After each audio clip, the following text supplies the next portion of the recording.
Why do 100% of baby otters hold hands while they float? Meet the baby otter. These little furballs have a super adorable habit. When they float on their backs, they hold hands to stay together. This cute behavior is called a raft.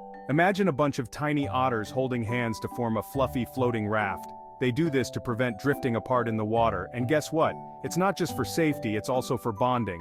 Baby otters are super social and love to snuggle. And here's a fun fact. Otter moms wrap their babies in seaweed to keep them from floating away when they need to go hunting. How cute and clever is that? So next time you feel like you need a hug, think of these little otters and their hand-holding rafts. Stay curious and keep loving those animals.